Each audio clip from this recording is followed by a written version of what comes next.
mo ti wo gèlè màmá látìgbà yẹn gèlè yẹn ò ṣéǹjì nínú Tolúwa nílẹ̀ àti ẹ̀kún ẹ̀ àti nínú Olékú. Yes, ẹ bá ń fún màmá Madam Kofo, ẹ bá ń fún wọn ní àtẹ́wọ́. Boyfriend, girlfriend, gbogbo àwọn MC torí a lè pè wọ́n ní màmá mọ́ ẹ̀ ń ṣe ìyá mọ́. Ok, ẹ̀yin ìyáláyà ìyá wa ìyáláyà ìyá wa ni wọ́n wà ń bí. Lẹ́yìn nígbà wá ní àkókò. Thank you. Ó dà pé kábíyèsí ti dé. Thank you. Over to you. Obama. This event is being managed by QR Events. That is the event planner. Thank you very much. Ladies and gentlemen, this event is being decorated by Dexterity Plus, one of the leading decorators in the Southwest. And of course, ladies and gentlemen, the official DJ for this event is nobody but DJ Largest. And of course, the official band, Bessie Wonder. Well, ladies and gentlemen, the evening proceeds. And if you are just coming in, we welcome you. If you've been here before, since 8 o'clock, and your miss said, yes, we welcome you, and we really appreciate your presence. Let us quickly recognize the presence of some people here. You are all worthy of recognitions. We're going to recognize everybody here, but let me quickly recognize my darling sister, my very beautiful sister, Olori Abiola Abuga, the incoming president of the Federal Republic of Nigeria after Tinubu. Please put your hands together for Olori Toto Abuga Abiola. Toto Abuga. AIG, Mr. DJ, please, 2 minutes. DJ, I'd like to please recognize the presence of AIG and Mrs. Shiaba.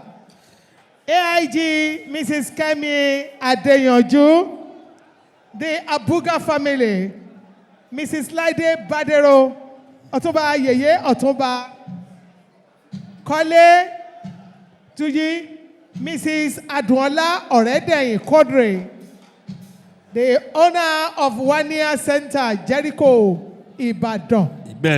And then Dr. Afari Ogun from Lasot, Lagos State. Yes. And his lovely wife, Mrs. Afari Ogun, we recognize you. My regards to your colleague, MOT. We recognize you. We recognize every one of you. We'll continue the recognitions later. The evening process right now. What we're going to do now, Obama, Yomi, oh yeah. Money mi ò kí ń ṣe Yomi, kí ló dé ń pè mí Yomi? Rotimi. I have christened you Abayomi. Mi ò yọ̀ yín. Olúwa ni ò jẹ́ lélẹ̀. Àfi tó bá fẹ́ sọ fún mi pé òní mí ló kù. Thank you. O gbọ́dọ̀ máa mí. Amen. So we have 3 people. Rotimi Johnson. So we have 3 people. Anybody that has worked with him, please the band. Bessie, Ẹjọ́, Olórin Ẹjọ́. Ẹ fún wa ní ìṣẹ́jú díẹ̀. Ẹjọ́ sir. A máa tó ṣe tán sìn. So we want just 3 people. 3 people to speak about the celebrant. Anybody that has worked with him before, that want to talk about him. Do we have anybody that has worked with him before? Anybody? Anybody that has worked with him before? Please come, sir. Quickly. Emma Bosa. There's no time. Just 3 people before we go into the event of the day. Of course, celebrating a great man, Alhaji Mustapha Balogun, a.k.a. Germany. Over to you, sir. Assalamu alaikum. Wa alaikum salam wa rahmatullahi ta'ala wa barakatuh. Aku jókòó ni o. Aku àṣeyẹ òní. Ẹ kú dìde gbogbo ilé. Ọlọ́run á dúró ti ẹ̀yin náà. Gbogbo wa tí a wá from around the world. We have people from UK, America, Asia, whatever. Is here offer just to be here today for the sake of one person and one person only. In the name of Alhaji Mustapha Adeyemi Balogun. Mi rò pé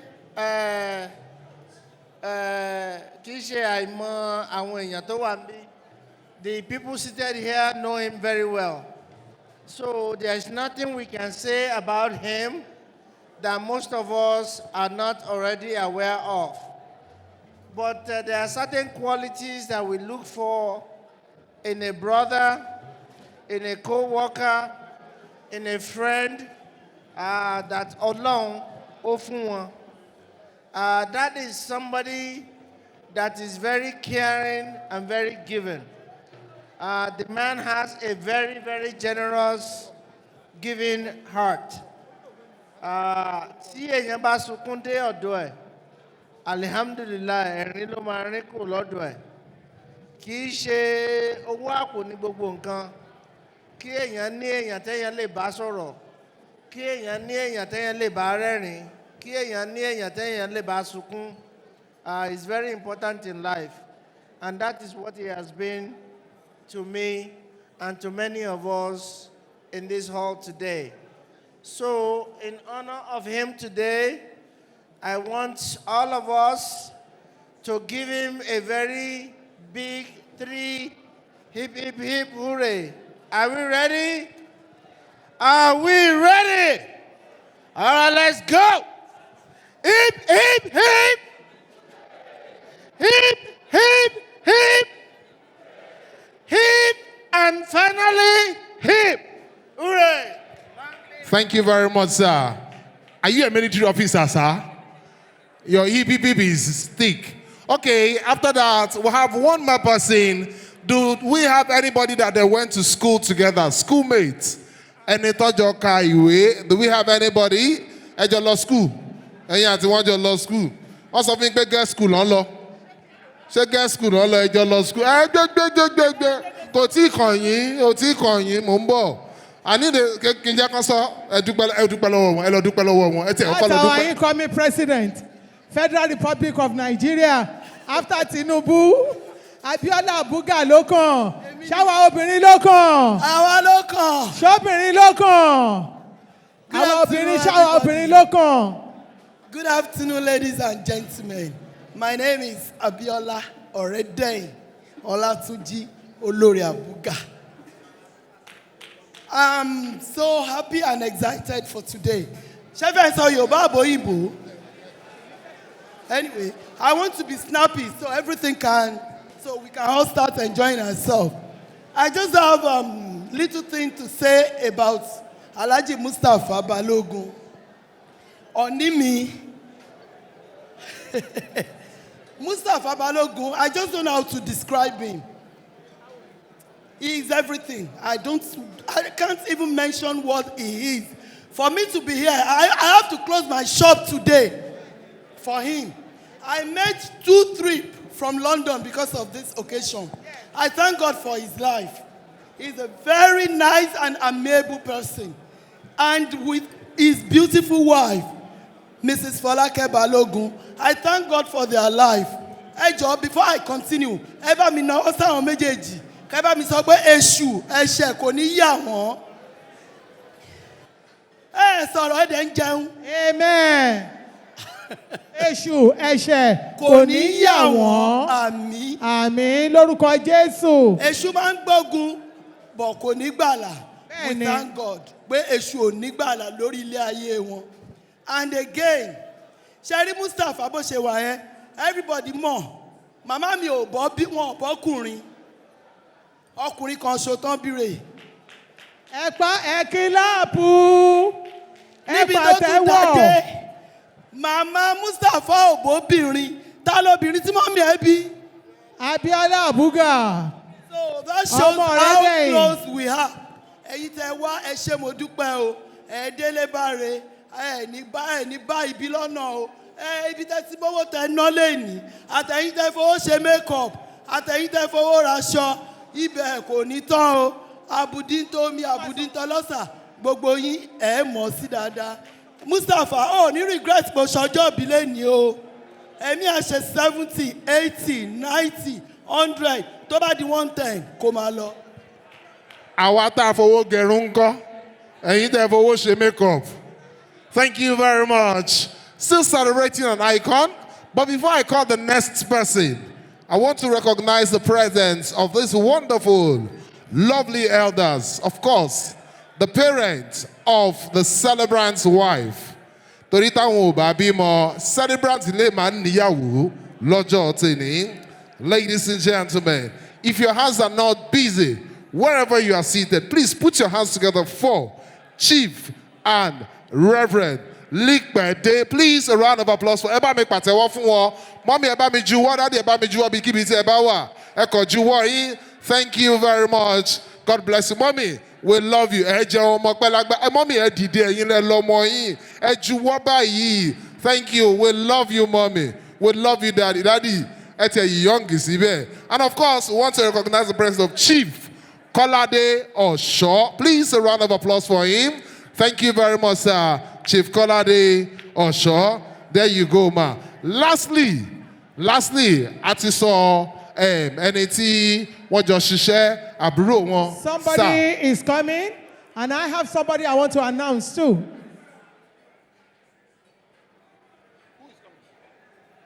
Deola Balogun. Are you ready to talk now? Could you please step forward? Thank you.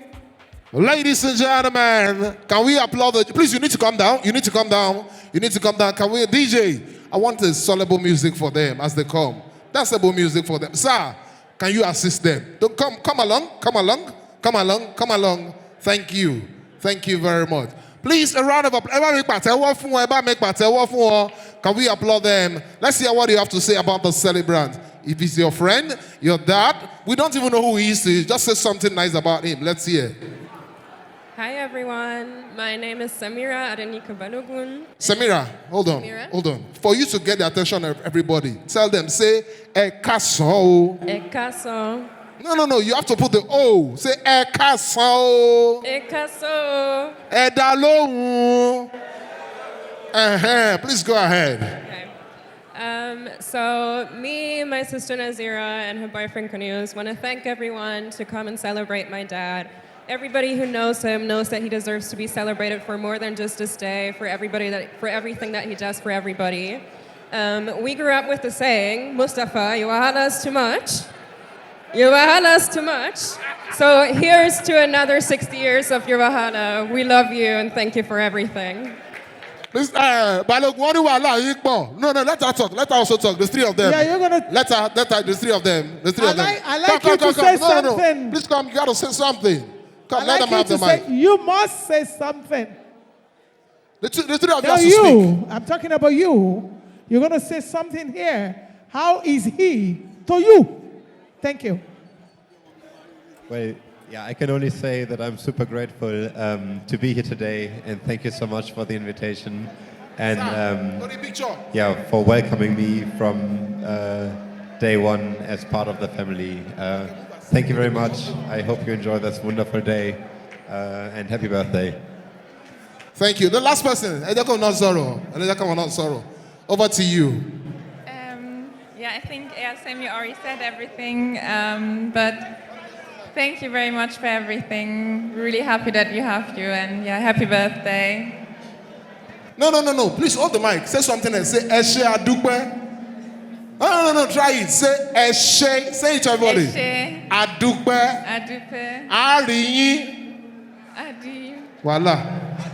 Say Ariyi. Adi. What's it? Thank you very much. Ní ìṣẹ́jú kan, mo fẹ́ kí ẹ máa lọ bá wọn. Ẹ bá mi sọ̀rọ̀ nípa dádì wa. Ní ìṣẹ́jú kan. Please talk about your husband. Speak about your husband. Please, a round of applause for her. Ẹ bá mi pàtẹ́wọ́ fún wọn. Thank you. Mustapha, according to Samira, your wahala is too much. He's a very, very lovely person. Very, very calm. Not too gentle. Very friendly. Very nice, accommodative. And I pray to God Almighty to bless him. Grant him all his heart desires in Jesus' name. Ladies and gentlemen, at this juncture, I think it's important for us to invite to the high table. We have recognized our mothers, Chief and Reverend Likpede. in our midst, Chief Kolade Osho. Once again, put your hands together for this wonderful people, wonderful personality in our midst. Eku ayọ̀ náà mommy, daddy, ní agbára Ọlọ́run ọjọ́ adalẹ́ fún yín, àgbáyé adalẹ́ mà ní àṣẹ Olódùmarè. Ọjọ́ òde ní tì yín lágbára Olódùmarè. We recognize you. We appreciate you. Amen. Today is your day. Oh yes. Bí àgbẹ̀ ọ̀làhùn aláhùn àárọ̀. Bálùkọ́ náà fẹ́ láhùn aláhùn ó sùn. Bọ́mọ kékeré òjò láhùn bàbá rẹ̀ ní kọ́pọ̀ọ́kọ́. Ìbà kọ́dáyé o. Ọlá orí kí òkìkí ọlá mo rí bá ṣẹ̀dá ọ̀run ọba tó dá mi wá sáyé. Paríparí ọlá ọba tí parí ọlá sínú ọlá fẹ́ni tó lọ́la. Òjìlógo ṣògo ọba tí ṣògo fẹ́ni tó lògo nípò rẹ̀. Aláṣẹ ìkáyé òmìnira ọ̀rọ̀ àgbókọjá ogbó àtọmọ bí ojú aríran jù ràn lọ gbangba ni kọ̀rọ̀ ni ajíkanlù kan pa òfin kan wo kan yè ọba tí yẹ egungun kúrò nínú ẹran ọlọ́run tí yẹran kúrò nínú egungun ọba tí yòókù kúrò nínú alààyè ọlọ́run tí yàlàyè kúrò nínú òkú gbogbo mùsùlùmí nínú ilé ẹ bá mi gbọ́ lọ́hùn ọba tóbi gbogbo ẹ̀yin kìrìsìtánì ẹ dákun ẹ bá mi kígbe ọlọ́run ọ̀gá ògo. Bàbá ti wá rí bọ̀ lọ́hùn ọba tán, ájú nílò ìbà o. Gbogbo ọkùnrin tí ń bẹ nínú ilé mo rí ìbàkíbà mi ṣẹ́. Obìnrin tí ń bẹ nínú ilé mo rí ìbàkíbà mi ṣẹ́. Akọrin tèní, Bẹ́sikó ẹ má sọ pé mo bá yín láyé mo pè yín lórúkọ. Ìbà akọ́dá tó dá tiẹ̀ sórí ewé o. Ìbà ṣẹ̀dá tó dá tiẹ̀ sílẹ̀ pẹ̀pẹ̀. Ìbà mọ̀dámọ̀dá tó dá tiẹ̀ sórí òfurufú jágàdo. Gbogbo sọ̀rọ̀sọ̀rọ̀ tí ń bẹ nínú ilé. Látorí màmí Madam Kofo. Lẹ́ni mo rí ìbàkíbà mi ṣẹ́. Gbogbo MC tí ń bẹ nínú ilé ẹnu mi àgò. Ọmọ ẹlẹ́sìn ẹ̀ mọ̀ kúlé o. Gbogbo ọmọ gbóná ẹ̀ mọ̀ kúlé o. Gbogbo ọmọ lálọ́mí ẹ̀ kúlé o. Gbogbo ọmọ balógun dòdò ń dáwà. Ayé ẹ̀ máa nà mọ́ balógun. Ẹni bá nà mọ́ balógun. Ìdágìrì àwọ̀lú o. Ẹsẹ̀ gírí àwòdé ayé ẹ̀ máa nà ọmọ balógun ẹni bá nà ọmọ balógun ìdágìrì àwọ̀lú ẹsẹ̀ gírí àgbòdé ẹni tá a bá torí ẹ̀ pẹ́ dìyẹ ìtàn níjẹ Mustapha ọmọ balógun o. Adéyẹmí dákun mọ́ gbóhùn ẹnu mi. Mo dúpẹ́. Ẹnjìníà ò ní sọ̀rọ̀ sọ. Ẹni sòde lọ. Agbẹ́nilágbẹ́dẹ́ ò ní rajà lọ́wọ́ rẹ̀. Àníkẹ́yìn sí ọlọ́rọ̀ ọmọ ọ̀dọ̀ àgbà. Mo gbé ẹni tá a bá torí ẹgbẹ̀dìyẹ ìtàn ló yẹ kó kúkú jẹ. Alhaji Mustapha. Adéyẹmí ọmọ balógun o balógun dòdò ń dáwà gbogbo ọmọ ẹlẹ́sìn ẹ̀ṣẹ̀ ń bẹ nínú ilé ní àbẹ̀rò òde gbogbo ọmọ gbónáṣẹ́ ń bẹ nínú ilé ní àbẹ̀rò òde ọmọ ẹkùn mẹ́sẹ̀sán òró ẹ̀ ń bẹ nínú ilé abẹ́ ti ròde ẹ̀kún ìyá abiyamọ Àfọlákẹ́ o. Aládùúgbò tí ọkọ adúró tọkọ nígbà tọ́jọ́ burú adúró tọkọ nígbà tílẹ̀ fẹ́ pò yìí ikú òní jọmọ gbà lọ́wọ́ rẹ̀ gbogbo ọ̀rọ̀ tó pa ọ́ lẹ́rìn Ọlọ́run ọbọ òní fi pa ọ́ lẹ́kún láíláí ewé ní sóbì ọmọ nígbà ọmọ pẹ́ ìwọ ló sí àwọn òbí rẹ̀ ewé ní sóbì ọmọ ní òsì ọ̀hún ó ní bùrìbùrì kó ojó mùkùmùkù ọmọ aráyé ò ní fẹ́ gbà fún ọ lóúnjẹ ẹ pẹ́ bí olúpẹ́pẹ́ tí í pẹ́ ẹ dàbí lásẹ̀gbà lálà ẹ dàgbà bí àwọn àgbà kan èyí tó fọmọ owú sòǹdè sọrùn ọmọ owú wa jẹjẹjẹ tó fi wá dókínní ó ní tètè kú o olúfọlákẹ́ ò ní tètè kú mo ti rójú ọ̀la lára rẹ̀ aya Balógun aya Balógun aya Balógun aya ẹlẹ́sì ẹ̀ ọwọ́ aya àtàmúnẹ́gùn lọ́tẹ̀ ọmọ ẹlẹ́sì ẹ̀ ẹ̀yìn lọ́mọ alábìntán ta lógo ta ti rí ọgọ́mọ lẹ́sì òkè sí ẹ ìléwú ti sẹ́mọ̀ ó yẹ̀yẹ́ ibẹ̀ ní pẹ́pẹ́ yẹ ẹ ti dàgòrò dẹ ọmọ ẹlẹ́rẹ̀ àjọbọ yìí tí ó máa pàṣà ìtì bá ń gbẹ́sẹ̀ lè sì yẹ kí n bọ́ gbẹ́wúrẹ́ bàbá ní kí n mówó kò lóbì lẹ́yọ̀ mo sáré tètè mo mówó kẹlẹ́mi ẹlẹ́mi ń kawó àjànàjùmú olóbì ń jìròso ọmọ olóró ẹ̀kan dánáyàn gbọ́ ọmọ ọlọ́fíà ewúrẹ́ òró ìjẹlẹ́sẹ̀ gbàgede àgùntàn òró ẹlẹ́sìn ẹ̀wọ̀ ọmọ àtàmúlẹ́gùn lọ́tẹ̀ ẹ bá mi pọmọ ọlọ́bì ń tọ́ta lógo ta ti rí ọgọ́mọ lọ́nà èsì ìsàlẹ̀ èsì ẹ ti bàbá yìí ti sẹ́mọ̀ òwe ọmọ Balógun o gbogbo èèyàn ọmọ sàlẹ̀ ọ̀fà ẹ ń bẹ nínú lẹ́nì àbẹ̀rẹ̀ òde ọmọ sàlẹ̀ ọ̀fà ọlọ́lọ́mí o ìyẹ̀rú ọ̀kíyọ̀ lọ́fà àbìdíyọ mẹ́nu lálọ́mí ọmọ abisu jókòó ìjàkadì ńlọrọ̀ ọ̀fà ọmọ pínre láàárẹ̀ ìkan ò gbọ́dọ̀ jù kan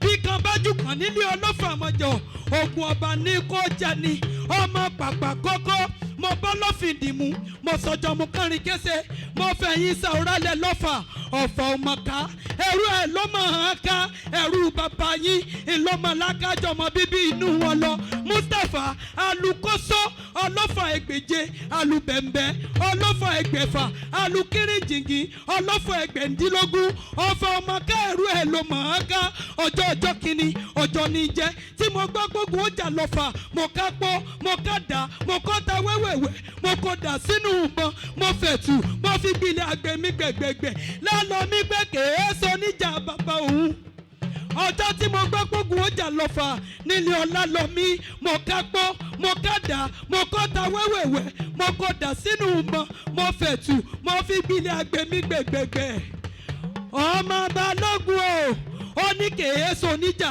bàbá rẹ mo ní kí ni soníjà bàbá rẹ wọ́n ní wọ́n lọ́mọ pàpà kọ́kọ́ mo bọ́ lọ́fìdìmú mo sọjọ́ mu kánrin kése mo fẹ̀yìn sàrálẹ̀ lọ́fà ọmọ kúkú dùkú ó ṣe wé gẹ̀rú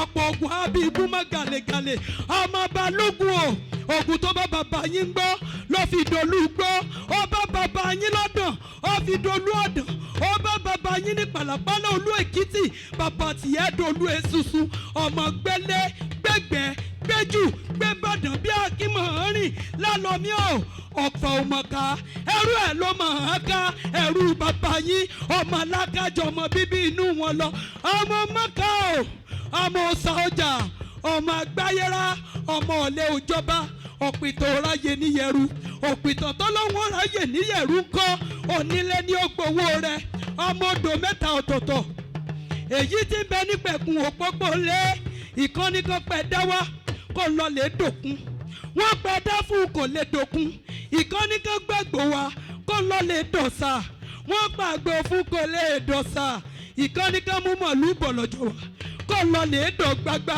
kó dágún lọ́fà ọmọ Òdùgbọ́lá èyí tí ṣubú láwo ẹ mọ̀ pé òun ọ̀tọ̀ọ̀tọ̀ ló dájà lẹ́ẹ̀ nílé ọ̀la lọ́mí ó sojú mi pàtó wọ́n ló sojú ebè lálàá ó sojú poro nínú oko ó sojú lákànrúnrún ìbá sojú olóko ìbá làwọn ẹ mọ̀ pé bí mo bá wáyé nígbà ẹgbẹ̀je ọmọ Balógun ò bá wáyé o nígbà ẹgbẹ̀fà ọlọ́lọ́mí bàbá ẹ̀yìn ni ó tún ìwí bí mo bá wáyé nígbà ẹgbẹ̀je.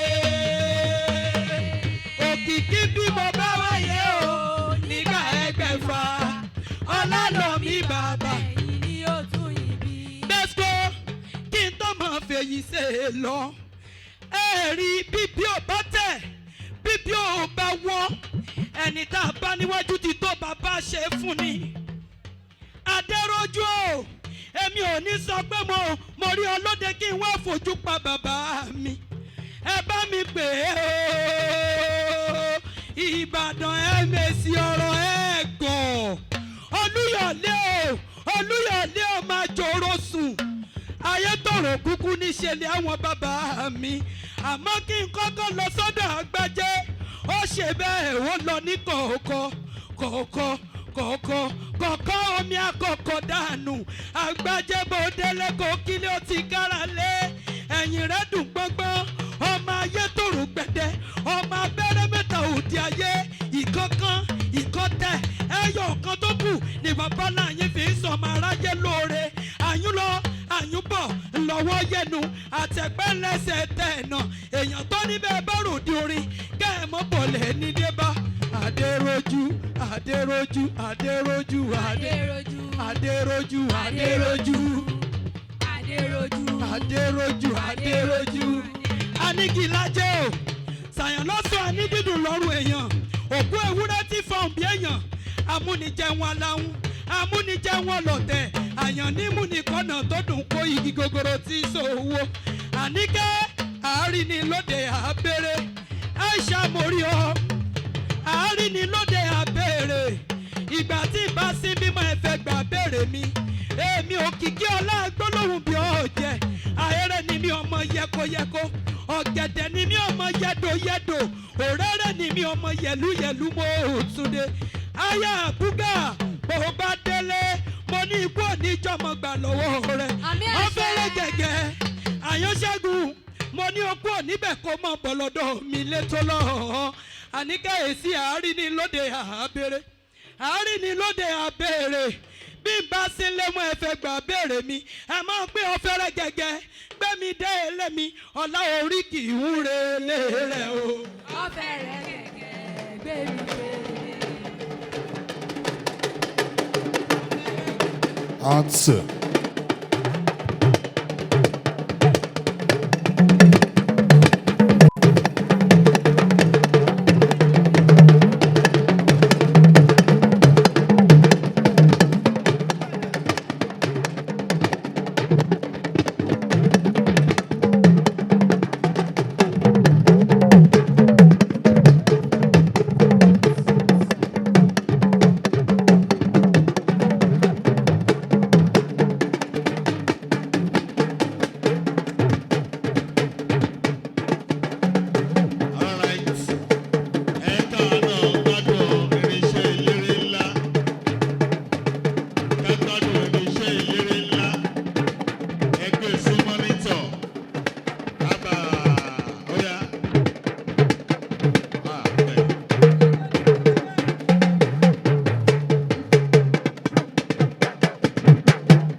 Put your hands together for Ọ̀túnba Dr.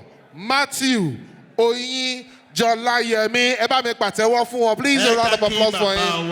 Ọ̀túnba Dr. Matthew Oyin Jolayemi. Oyin Jolayemi. Bàbá ọlọ́jọ́ ìbí tòní. Ìyẹn bàbá yẹn grandpa. Kí celebrant bọ́ sí ibi kéèkì báyìí.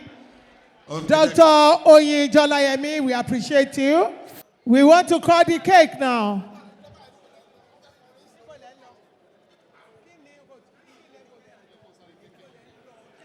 We want the celebrant to please come to this cake.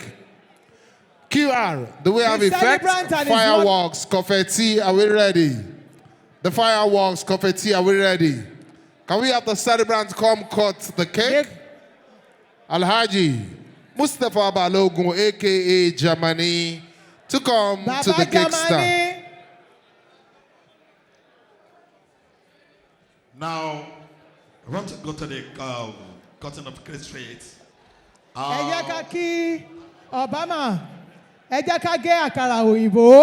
The person that baked this cake is an experienced person. She specifically told me that I should allow her, I should talk about the cake. If you look at the cake, a lot of instruments. If I don't know anything, I've seen range, hammer, tape rules, and the likes. But I won't talk much about it. So, sir, please put your hand on the knife. We're all going to count together. Ladies and gentlemen, 1 to 60.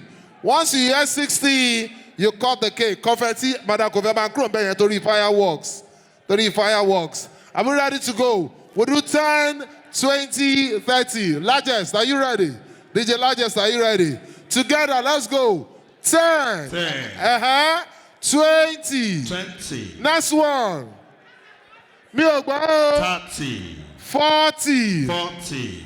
50. 50. Last one. 60.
Balogun ṣe bínú sí.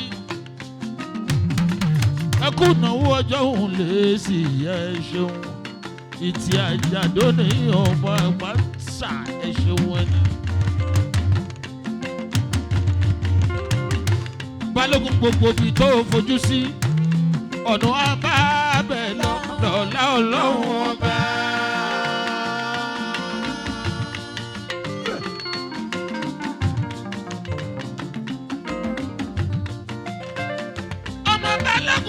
Oríire ti Mustapha mi Àdìsáde o èèyàn wa ni.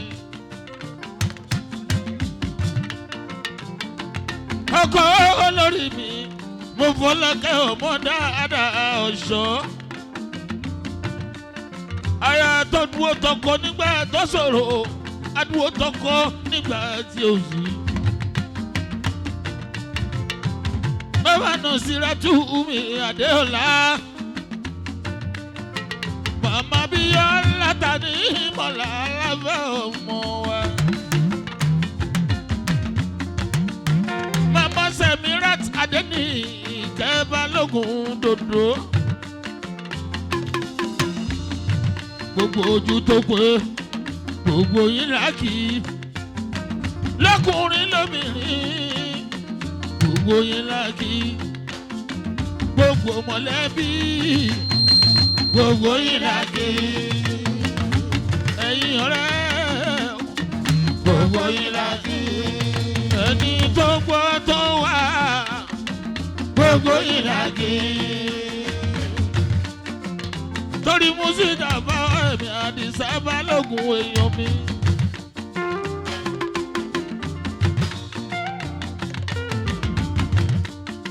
Alájì Mukaila.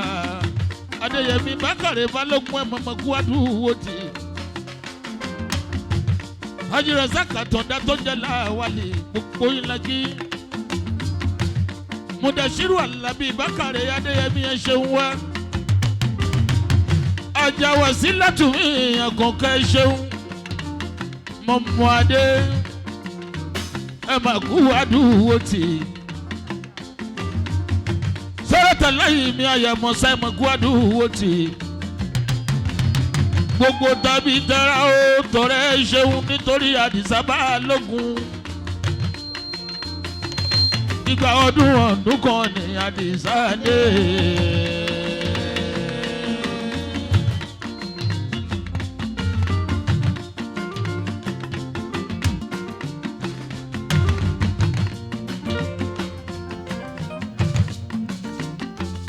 Adisa, happy birthday to you.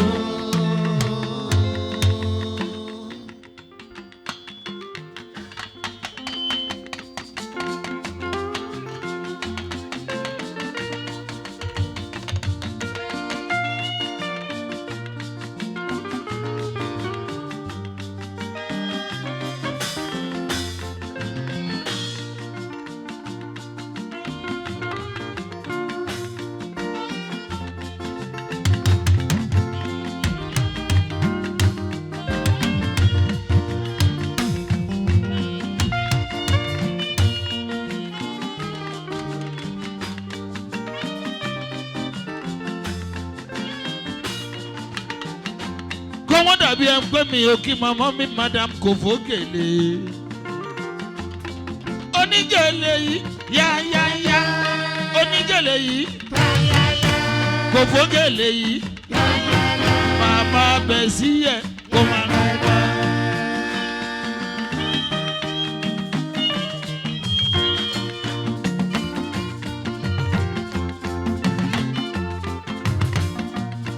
Bari wanda yiyo ya, awo bari wanda, awo arole agba, momo arole agba.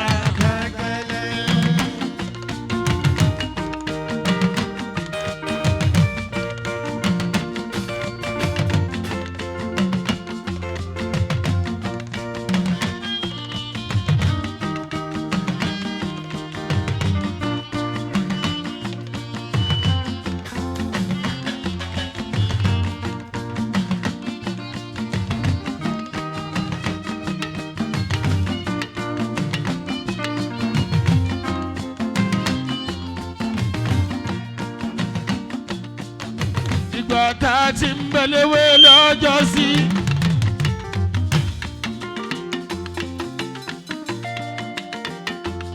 Láti wo madam Kofo.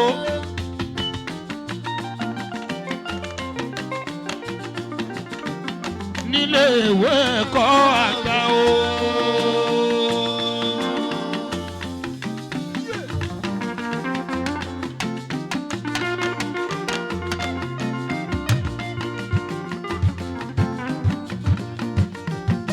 Ambition ló ṣe kókó.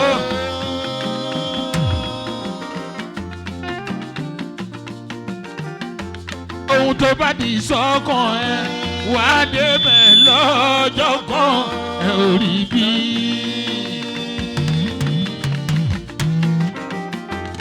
Adéròjú mo sì ń bọ̀ wá torí Ọlọ́run ọba gbogbo wa lámàlà lùjọ́ a sì máa ń jó lágbo bẹ̀ sí.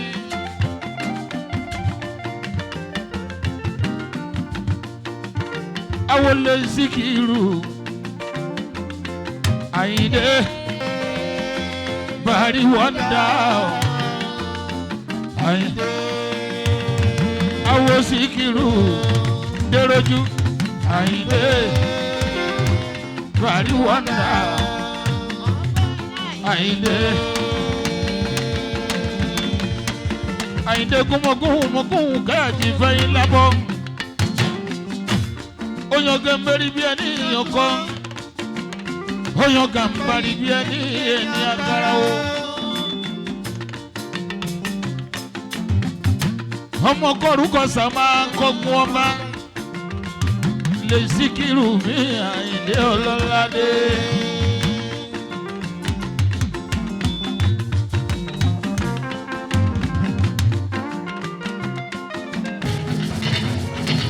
Owó pátápátá.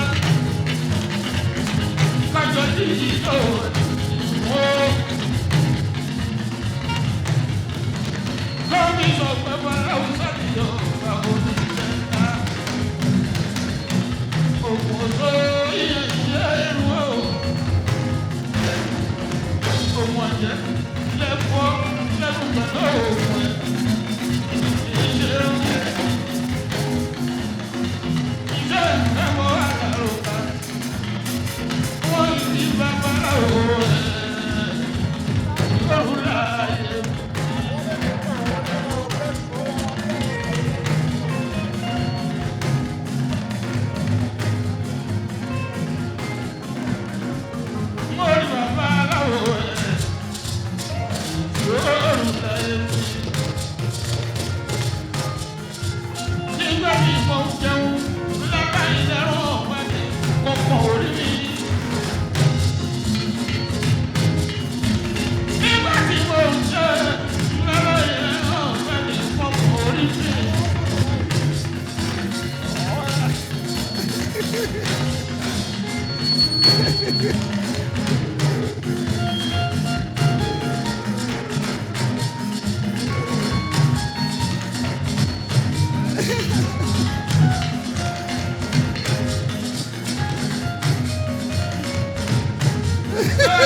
celebrant is coming in now. The celebrant is coming in now. Ladies and gentlemen.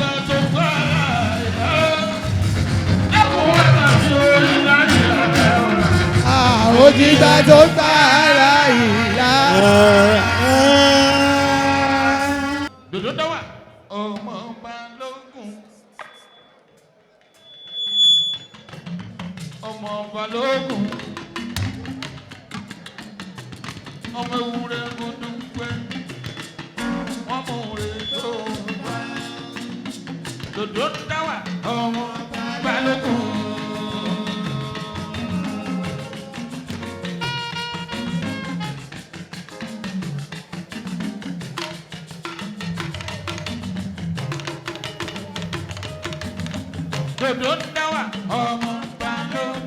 Please let's make way, please.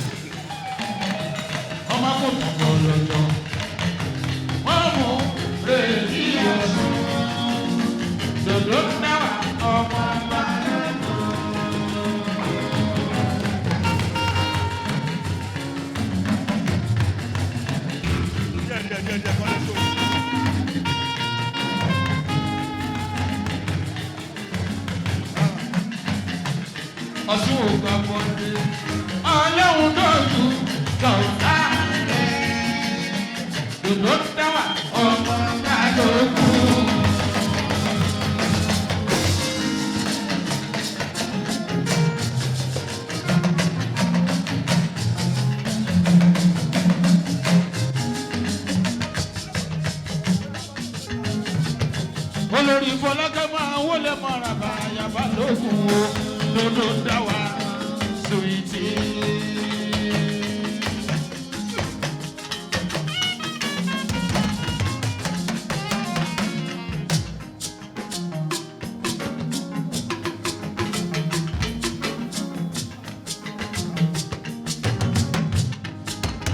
Olórí Fọlákẹ́ bẹ́bí Fárídà tù mí, ayaba. Ọlọ́yàyà sùwìtì o.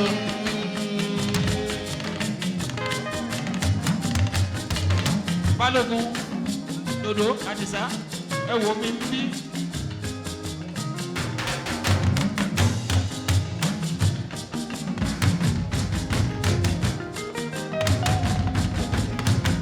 Ẹjọ́ onínúure kọ́kọ́ súnmọ́ mi lọ́kùnrin ọkùnrin láwí. Onínúure kan lọ́kùnrin láwí. Kó gbé páálí owó wá Fádísà.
Oríjọ́ tùmọ̀ àwọn olè mọ́ra báyà bàbá bàbá ló kó sùìtì o.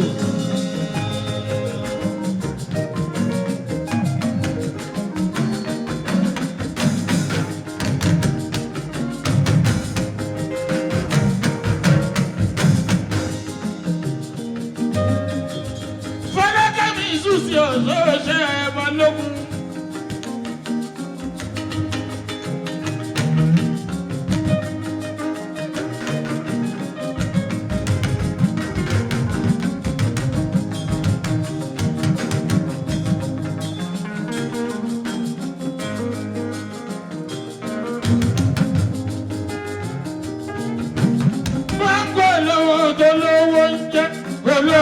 Kọ̀ọ̀kan ò gbọ́dọ̀ fún un.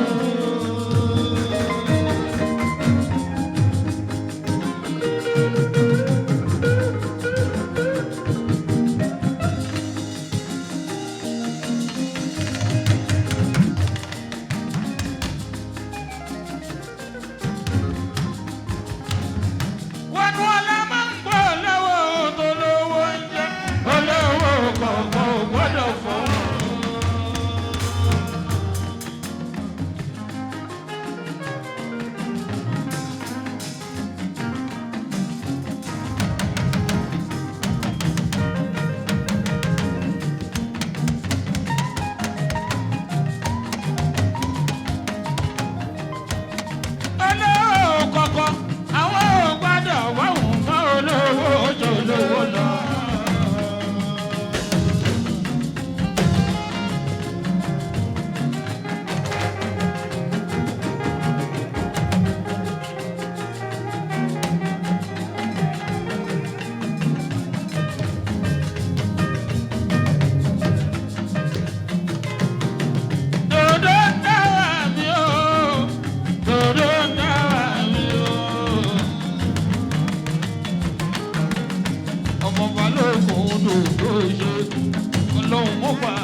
Lọ́tọ̀ ọmọ ọdún kan ká tó gbé 30, ká tó gbé 40, ká tó gbé 50, ká tó dá 60 years.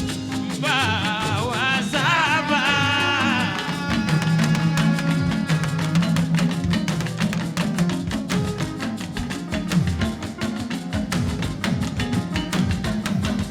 Lọ́tọ̀ ọmọ ọdún kan kọ́ ọdún kejì.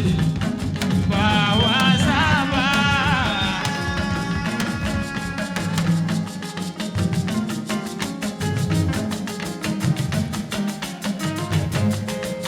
ọkọ̀ fọ́nídọ́tì balógun àti sádòdò ń dá wà bá wa sábà. Bàbá mi ló náwó bàbá àdìsá jọ̀láyẹ̀ mi ṣe mo dúpẹ́ dókítà títí ni wọ́n mọ̀ ṣe dúpẹ́ fún ẹ jọ̀láyẹ̀ mi o jọ̀láyẹ̀ mi ojú burúkú oníwò ẹ o àmì o jọ̀láyẹ̀ mi o jọ̀láyẹ̀ mi ojú burúkú oníwò ẹ o àmì o.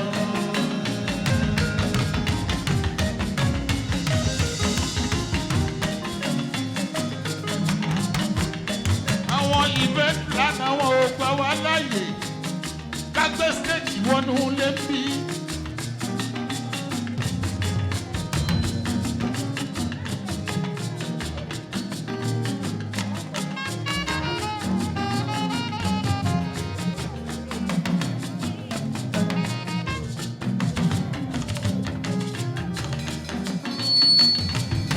Àdìsáde tó ń jẹ́ dòdò ń dá wa ọlọ́run ò ní jẹ́ ó dẹ́ o.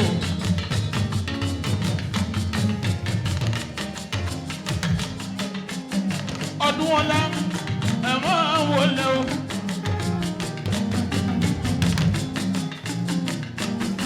Ajínúrú nìyí máa wọlé mọ́ra bá o. Ẹnjìníà tó ń sẹ́rọ pílẹ́ẹ̀nì. Ìyẹn l'Amẹ́ríkà lóru líle yóò ṣe. Àwọn ọmọ Nàìjíríà àwọn ọdún pọ̀jù l'Amẹ́ríkà nípa gbogbo tẹkinọ́lọ́jì. Ọmọ Nàìjíríà ló ṣòun mèremère l'Amẹ́ríkà. Ìgbà tí mo wọ̀lú Amẹ́ríkà oṣù márùn-ún àkọ́kọ́ l'Amẹ́ríkà. Gbogbo nǹkan tí wọ́n ń ṣe níbẹ̀ ọmọ Nàìjíríà ló ń jó lórí. Ìgbà tí mo dá Amẹ́ríkà bẹ̀sí ilẹ̀ lẹ́ẹ̀kejì nípa kápítà bọ́ọ̀lù gbogbo nǹkan tó ń jẹun mèremère nípa athletics ìyẹn l'Amẹ́ríkà boxing pẹ̀lú basketball pẹ̀lú ọ̀pọ̀lọpọ̀ ọmọ Nàìjíríà ń lò ń jó lórí.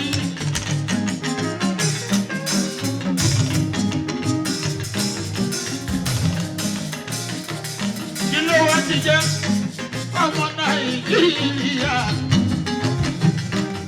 táwọn gọ́ọ̀mẹ̀ntì wa ò encourage wa lórí tọ́lọ́hún fún wa ká lè máa ṣe.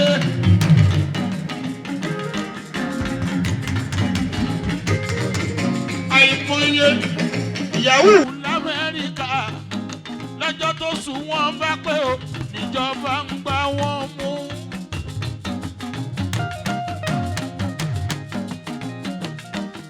Ló ti wájà dáadáa fún ọmọ Nàìjíríà tó ń ṣe dreadlock sórí náà ẹ̀ ń gba fóònù ọwọ́ wọn tẹ́ bá rí mọ́tò lọ́wọ́ wọn ẹ̀ sọ wọ́n ní dáàkúdà kí ló dé dáadáa fún ọmọ Nàìjíríà abẹ́yìn torí ọlọ́run ọba àwọn kan bẹ́ l'Amẹ́ríkà tó jẹ́ pé silent money cool money ló wọlé o.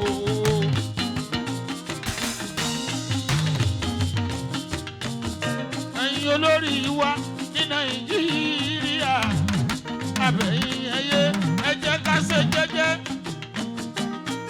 Àwọn ọmọ ògo ọ̀la tí ó dé èèyàn pàtàkì lọ́jọ́ ọ̀la ẹ má jẹ́ ká bá tí wọ́n jẹ́ o.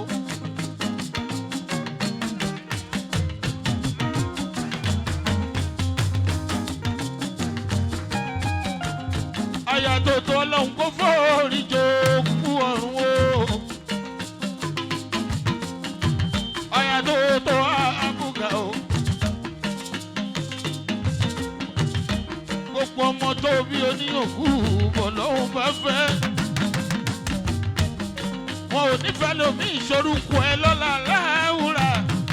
Àyà tó tó tó tó.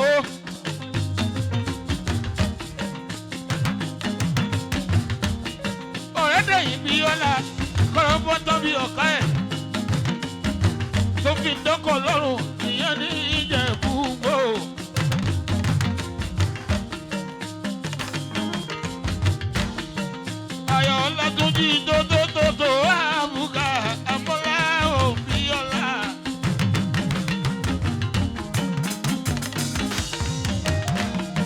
ṣiṣẹ́ fẹ́ lómi jẹ lọ́la aláwùrà kò bá ń sá mi.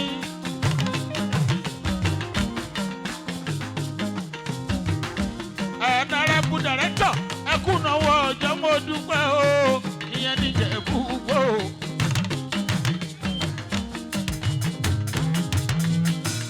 Ayabadero káre o. Ọláìdé bèbí mi ọmọ tó ń bẹ láwọ̀ yìí ó káàbọ̀. Badero káre. Badero káre ọmọ tó ń bẹ láwọ̀ yìí ó káàbọ̀. Káràpù dárẹ́tọ̀ ní Ìjẹ̀bú-Igbó. Káràpù dárẹ́tọ̀ ní Ìjẹ̀bú-Igbó. Badero pù dárẹ́tọ̀ ní Ìjẹ̀bú-Igbó. Ṣé ń tọ́jú àyà tó tó ọmọ rẹ̀ dẹ́yìn?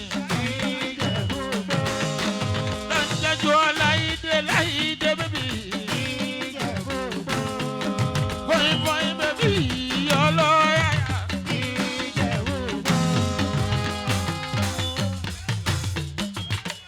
Ìbàdí ẹ̀ràn mi yọ́ní yọ́ní. Ìbàdí ẹ̀rùn Cinderella. Aláwùlẹ̀tí, aláwùlẹ̀tí, aláwùlẹ̀tí, aláwùlẹ̀tí, aláwùlẹ̀tí, aláwùlẹ̀tí fú. Wọ́n náwó Ayabadero ọba fábí kú yáyìn àyà tótó.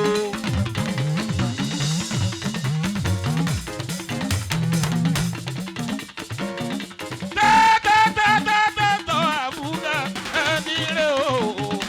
Tótó àbúgà ẹni rẹ̀. Ajílá ti bù mí náwó. Ìmújọ́wọ́ mi tótótótó. Aya tótó àbúgà ọmọ ọba. Ṣẹ̀yẹ táṣẹ́rẹ́ máa wọlé. Èyí fúnjọwọ́ tẹ̀yẹ o. Ẹni tó mọ̀ ọ́ lù kọ́ lálùjọ́gì. Ṣẹ̀yẹ táṣẹ́rẹ́ máa wọlé ọmọ ọba. Ọwọ́ lọ́ba lọ́mọ. Gbogbo wọn náà wáyà tó àbúgà ọmọ ọba o. Bàbá ẹ̀ délédélé. Èyí fúnjọwọ́ ọ̀nìyàn ní túnṣí mi. Àyà tó àbúgà mi tó. Ìbàdí ẹ̀rùn mi sún sí mi àyàbá.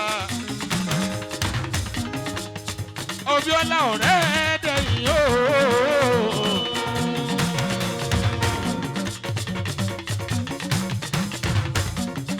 Ẹ̀wọ̀n Dúọlá ọ̀rẹ́ dẹ̀yìn o. Instrumentalist ó dọ̀wọ́ wa ẹ̀ ò rí mi.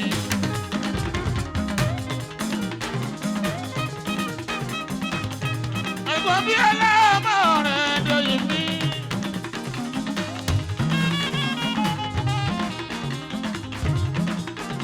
Àtọ́tọ́tọ́tọ́ àkùbà nítorí Mùsítà bá mi àdé Sàdé mọ̀ wá ní.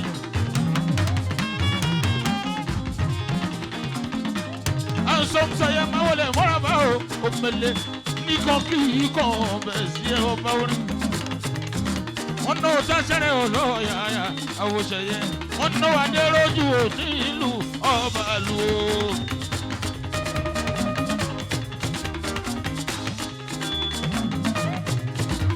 Àtòtòtòtò wáyà rẹ̀ sùdí. Ọmọ bá níjẹ̀bú-Igbó ọlọ́pọ̀ wẹ̀wà tòótọ́. Fine fine fine baby pretty lady.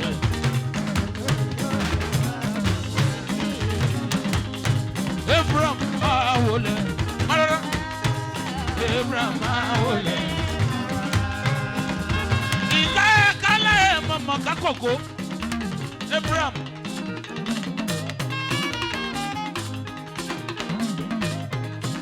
Ṣé yẹ táṣẹ́rẹ́ o ṣe é mo dúpẹ́?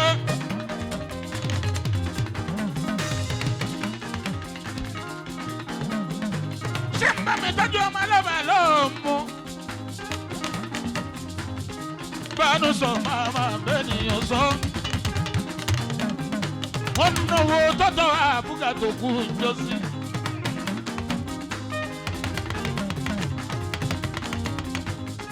Àyàtọ̀tọ̀ àbúkà níjẹ̀bú gbó.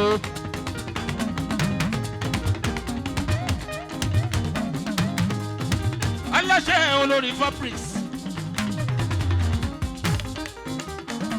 Ìyá alájẹ. Ẹ ṣe mo dúpẹ́ Abraham.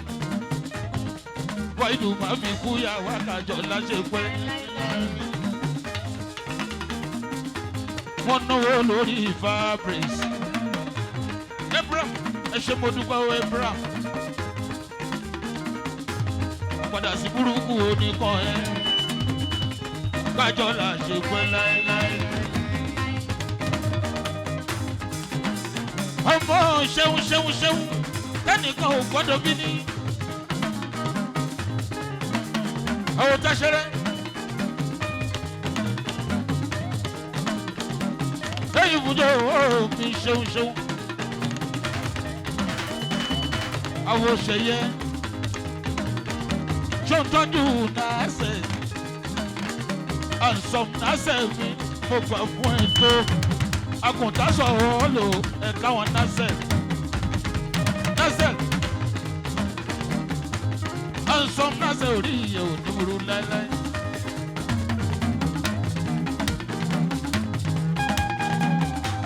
Òyìnbó ní kò fi kò. Tẹ́ bá fẹ́ ra góòlù. Ẹwọ́rùn ìyá ẹwọ́rùn ti màmá òyìnbó ní kò fi kò èyí fúnjowó mi ẹ̀sọ́ múnásẹ̀ góòlù lóríṣiríṣi ẹ lọ ra wọn màmá nurse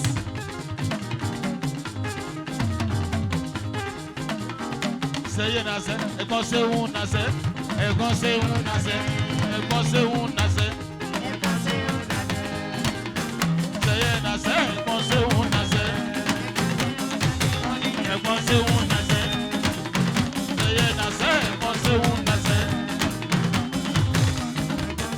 Àwọn alábàálọ̀ ọmọ kó máa yí lọ bẹ́ẹ̀ lọ.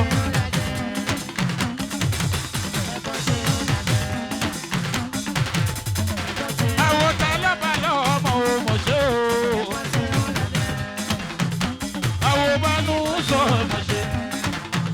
Gbogbo wọn náwó ọmọ alábàálọ̀ ọmọ o.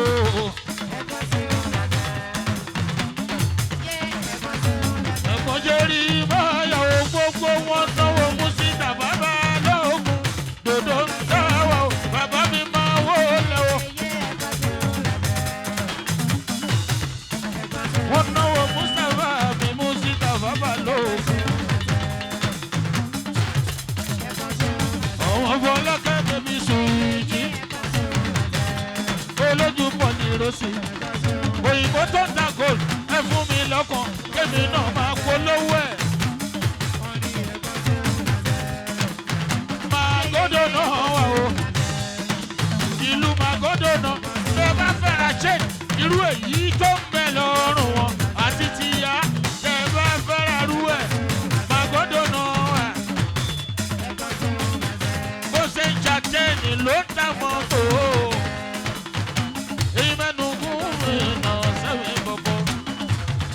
Bọ́nà ṣẹ̀jọ́ ogun mi. Ẹ̀gbọ́n tàbúrò ọmọ màmá ni wọ́n. Onígò pẹ̀lú onímọ́tò. Báwo lèèyàn ṣe fẹ́ wa mọ́tò tí ò ní wà rọ́bà o. O gbọ́dọ̀ dress corporate. Ìlànà ọba.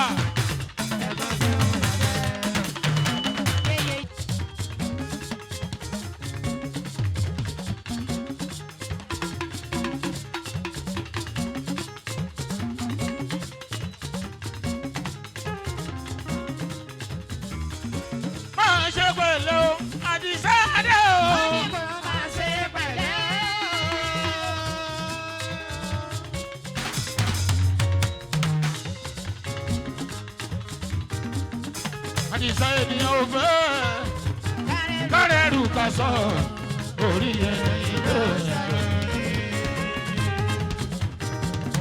Ìtàló ọlọ́run máa fi ìbúyàwó ẹjọ́ ẹ farabalẹ̀ ó mélé.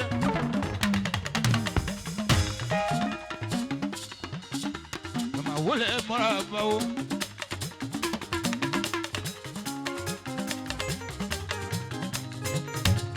Ọlábànjọ́ náwó mélé kó máa dún káwọn tó lù bá kí ó tẹ̀lé.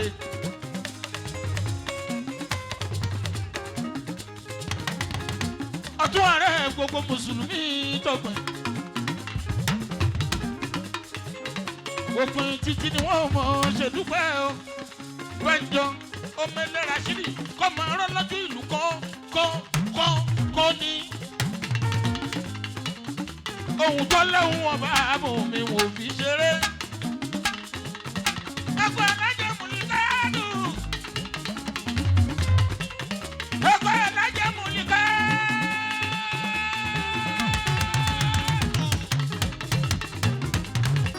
Tí n bá ń gbọ́ ohun tó tẹ̀ mí lọ́rùn. Ọ̀rẹ́ Mùsùlùmí ń wé pẹ́ o. Ló bá ń jọ mọ́ bàbá délé. Bàbá Jamal, bàbá ìdúró tọ́lọ́hún dá lọ́lá. Títí ni wọ́n mọ̀ ṣèdúpẹ́ fún ọmọ bá ní. Àwọn ọmọ náà àdàgbà wá sóríire. Àwọn ọmọ náà àdàgbà wá sóríire. Àlùlọ lọ́wọ́ ẹni tó ń lálùlọ.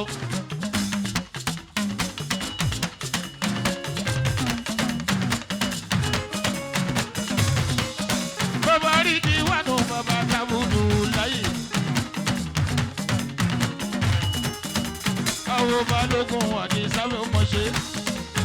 Mustapha balógun àbá délédélé. Bàbá Jama mi ń gbà fún ètò.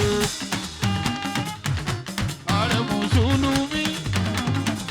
Alẹ́ wọn wọ́n dojútù yẹ. Délédélé. Ẹyin fúnjọ omi ẹ̀ bá mi kàwọn délédélé. Ọládélé náwó fún mi. Bẹ́ẹ̀ l'Ààrẹ Mùsùlùmí náwó fún mi. Ọba má fi kú yàwá o. Dọ́là òní iṣẹ́ ńlá. Ibi ìtẹ́gbẹ́ rí tówó ṣe. Ààrẹ Mùsùlùmí. Ọ̀túnba àwòdélédélé ọlọ́ọ̀yàyà. Ọmọ alájà múlíkà ìmẹ́nu kúmi múlíkà. Ààrẹ Mùsùlùmí ọlọ́pọ̀ ẹ̀wà.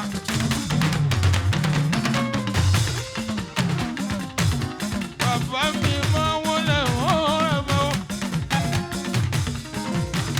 Ààrẹ Mùsùlùmí náwó ọmọ bí aláṣọ lọ́pọ̀ lárùn mi. Omele yàlú lọ níbẹ̀ ló kí wa.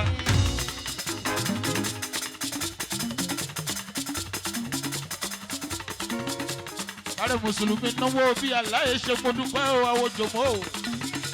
Láìdá.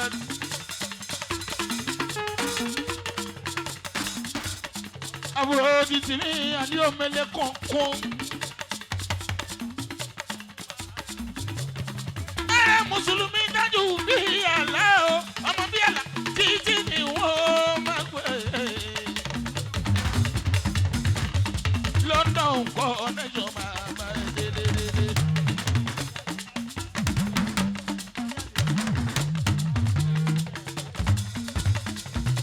Jíjí ni wọ́n ṣe dùgbẹ́ fún ẹ ọmọba. Ọmọ bí àlá ń bọ̀ láàárọ̀ mi o. Bí àlá ń bọ̀ láàárọ̀ mi o. London connection ẹ bá ń tọ́jú Adémọ́lá. Bàbá ọmọ nílùú London bàbá ọmọ. Ọmọ ọ̀tọ̀ lówó. Ọmọ wọn èsì ẹ ó ṣe. Ìtì àjàdó ní ọmọ àpáṣá. Ìtì àjàdó ní ọmọ àpáṣá ọmọ ọba. Àyìndé mi Rashidi kò fọwọ́ lójú omele ọ̀pá mò ń fẹ́ o.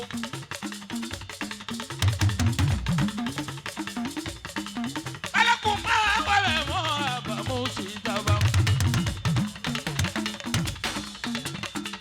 Ọlọ́ olórí wa jọ̀wọ́. Alága olórí wa yé. Olórí wa jọ̀wọ́. Bọ́lákẹ́ ìwọ la bẹ̀ ilé. Ẹ̀yin la kó ilé. Bọ́lákẹ́ ẹ̀ mọ́ dà wá o. Àdìgbò lọ́ọ́ ẹ̀yẹ. Ayọ̀ àdìsáde Mustapha mi. Ibùdówó Bọ́lákẹ́ bèbí. Àtìmá yí pagún. Àtìmá yí jẹkún. Àtìmá yí fi kú bọ̀rí. Àtìmá yí pagún. Àtìmá yí jẹkún. Àtìmá yí fi kú bọ̀rí. Aláṣẹ Prop Logistics èyí fún Jowó alájẹ Roughtop Logistics àyàfà Bọ́lákẹ́ bèbí bèbí o aláṣẹ Duplicom Enterprises Nigeria Limited ọkọ ló ń sanwó aya ọkọ náà ń sanwó aya ẹnjìníà ló ń sanwó omi o èyí fún Jowó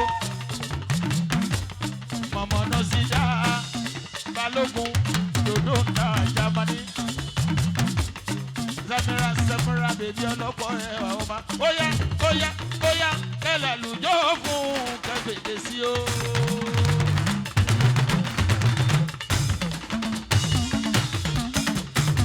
Samira baby Adénìkẹ́. Ọmọ Balogun dodo. Ọmọ Jamani mi Mustapha Zisodel mi. Ọmọ Bọ́lákẹ́ òṣè kan èyí tó mẹ́nu fún mi. Ìsí lọ́dọ̀ náà dá lọ́mọ kó lábùkù. Jamani àdá lọ́mọ kó lábùkù.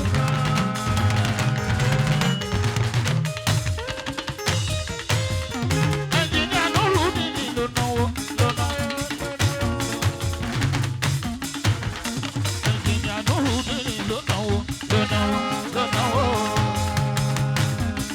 Ọkọ̀ káàdì jáde sùn sí òsè. Ọkọ̀ káàdì jáde sùn sí òsè.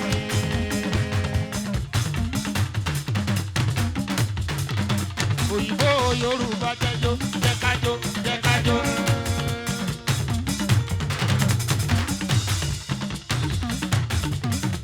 Ọmọ bàbá ẹ̀ jẹ́kájọ́ jẹ́kájọ́ jẹ́kájọ́.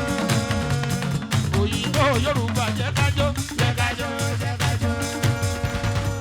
Ọmọ bàbá ẹ̀ jẹ́kájọ́ jẹ́kájọ́ jẹ́kájọ́. Jó jó jó jó.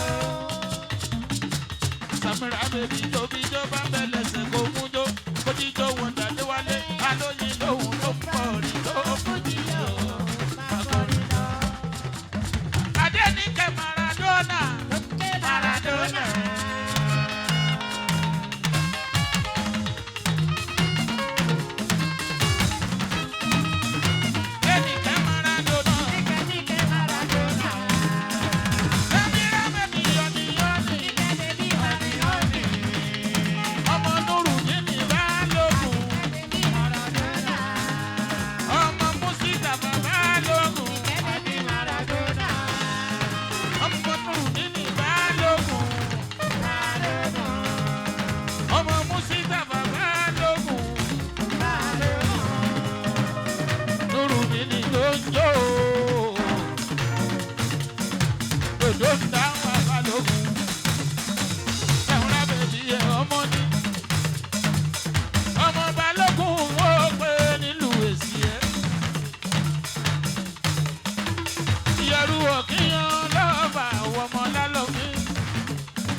táyé wò kan ìdè bàbẹ̀ lójọ́ bí yóò yí dájú.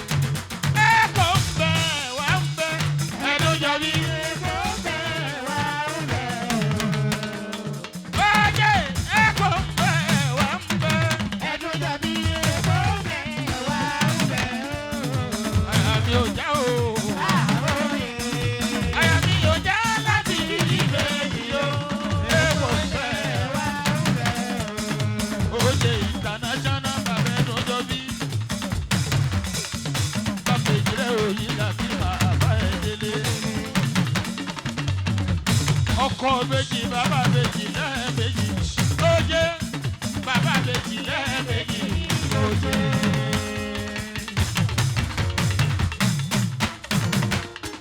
àwọn Mustapha Balogun ó jẹ́ àwọn Mustapha Balogun ó jẹ́. mo jẹ́ fọmọ Ìbàdàn ṣeré ó fọmọ Ìbàdàn ṣeré. mo jẹ́ fọmọ Ìbàdàn ṣeré ó fọmọ Ìbàdàn ṣeré. ìlú Síkírù Àyìndé ń fọmọ Ìbàdàn ṣeré ó fọmọ ṣeré. ọkọ ìbejì bàbá méjì lẹ́ẹ̀mejì yóò jẹ́ ìjòjé. adéròjù wo nílùú.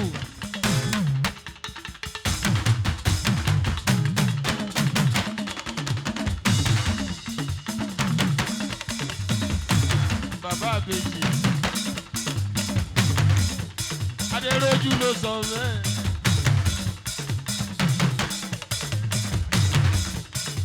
ọmọ wọn nílùú òkèdè àwòyáyá àwọn tòdòdó ní sẹ́sẹ̀lẹ̀sì gómìnà wa tuntun.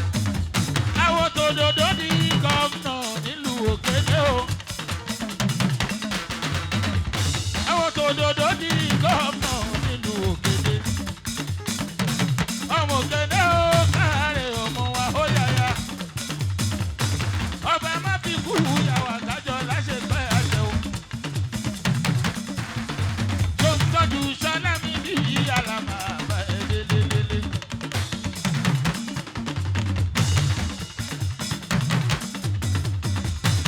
ọmọ bí aláàbò gbà fún ẹ tó ṣeun.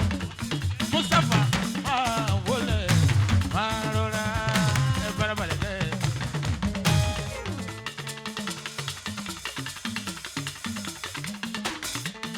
bàtà kó máa rọ àwọ̀ fẹ́mi nílùú Àkúrẹ́ o.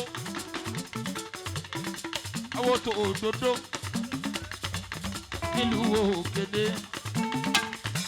bàbá àbèjì ọkọ̀ ìyá àbèjì ìyẹn lẹ́ẹ̀mejì. mo sì lọ́lá ọlọ́run. ọkọ màmá méjì mi máa bá ẹ délédélé. ọkọ màmá méjì ìyẹn lẹ̀ méjì o. àwọn òdòdó kárẹ̀ ìyẹn lò kété ẹnjìníà òòjè mi òòjè mi.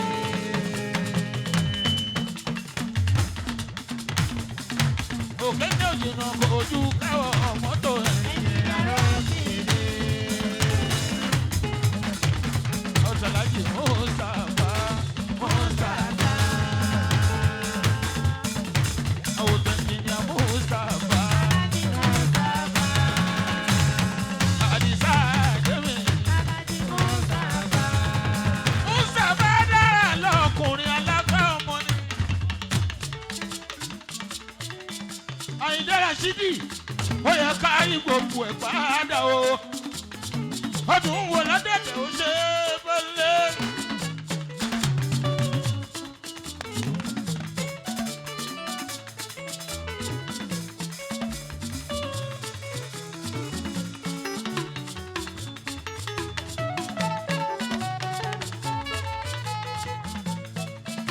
Pẹ̀lẹ́gẹ́dẹ́ lóbìnrin alábẹ́ ọmọ ni. bàtà ọdún wo lọ́dẹ̀dẹ̀ ó ṣe é bẹ́lẹ̀.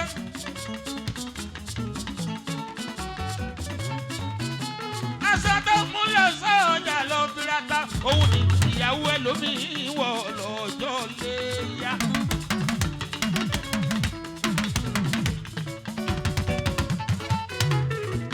ọ̀tọ̀ níyàwó agbọ́kọ̀ lọ́dún. ọ̀tọ̀ níyàwó agbọ́kọ̀ lẹ́nu.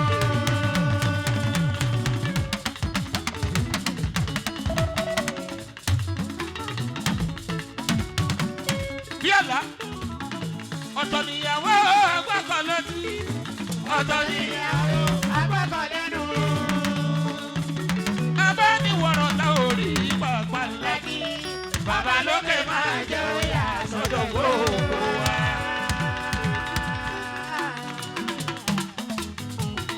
ọmọ bíi àlá ló náwó Mustapha o ọlọ́jọ́ bíi èdè. 5 and 6 ní.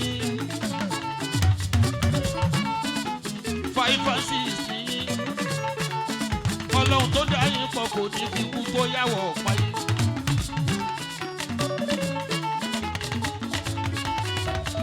ọmọ bí àlá àwọn mùsíkà bá mi o àwọn mùsíkà bá mi o ọkọ olórí láàfin wọn lákàbẹ̀bí ní ayaba lójú pẹ̀lẹ́.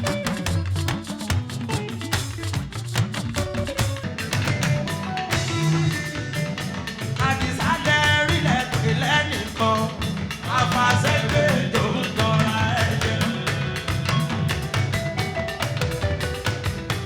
aládìsálẹ̀ rí lẹ́nìkan àfàṣẹ́gbẹ̀ tó ń tọ́ra ẹ̀jẹ̀. wọ́n ṣera wọn ni wọ́n ṣera wọn ni àdìsá wọ́n ṣera wọn ni wọ́n ṣera wọn ni. wọ́n wulẹ̀ kú játijàti wọ́n wulẹ̀ kú rédèrèdè. ayélani kí ni ó pa alárò kàrò nílẹ̀rọ ìyá ni ó pa alárò kàrò nílẹ̀rọ.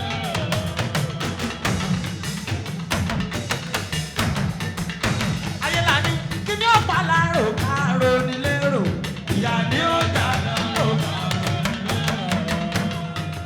àwọn ọlọ́run ò jẹ́ ayélani wọ́n ń ṣera wọn ni.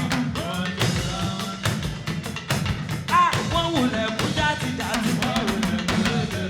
ọlọ́run ò jẹ́ o òrùn ò ṣe é ní gàgà ọmọ aráyé. òrùn ò ṣe é ní gàgà ọmọ aráyé.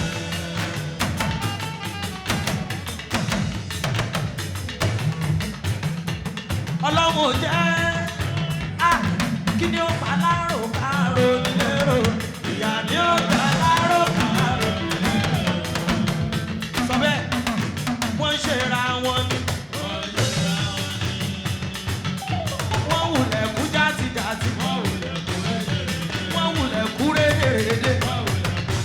ó yá kí ni ó pa lárò kárò nílẹ̀rọ ìyá ni ó gbà lárò kárò nílẹ̀rọ.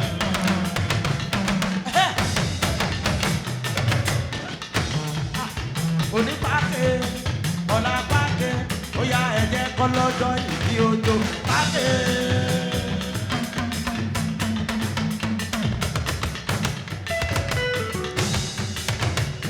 aládìsálẹ̀ rí lẹ́nìkan àfàṣẹ́gbẹ̀ tó ń jọra ẹ̀jẹ̀.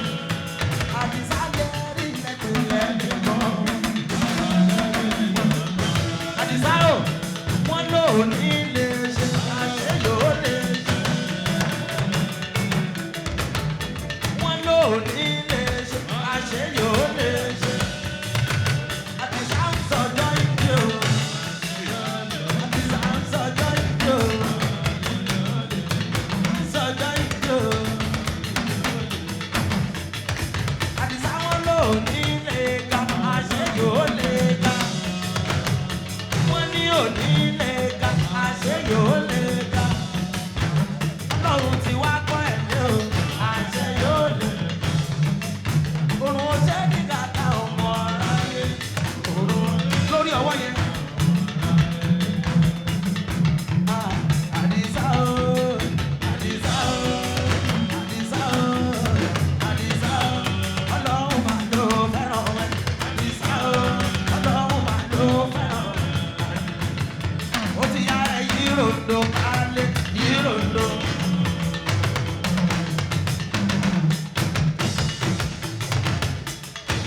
ọlọ́jọ́ ìbí ẹ yí ròndò kálé.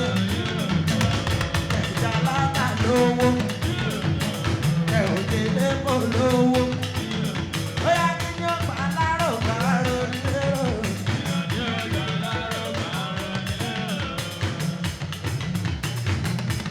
láti o ó yá sọ fàdìsá pé ìṣó ti gbàgbé ọjọ́ yẹn. àlùjọ ló fẹ́ràn. tó ní kó máa kú ẹ̀rù. ó ṣe bọ́lá tó ọ̀la kò lẹ́yìn àdìsá mi. láti àsákìrà ní mi èmi kì í tó lórí lásán. àsákìrà ní mi èmi kì í ṣó lórí lásán. Thank you.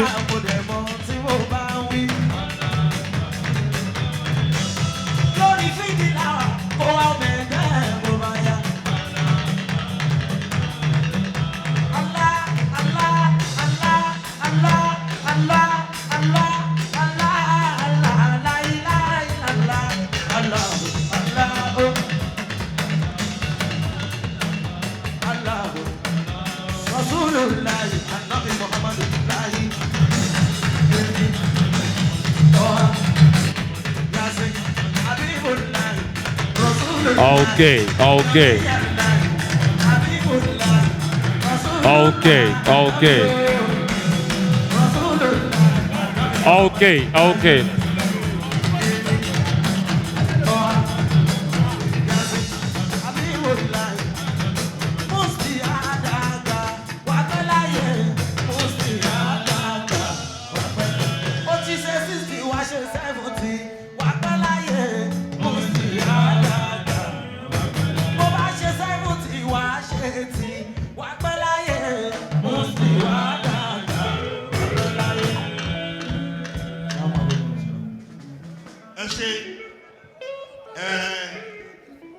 A ṣì ń tẹ̀síwájú, mo fi àsìkò yìí kí ìkan nínú àwọn amúlùdùn ní orílẹ̀-èdè Nàìjíríà.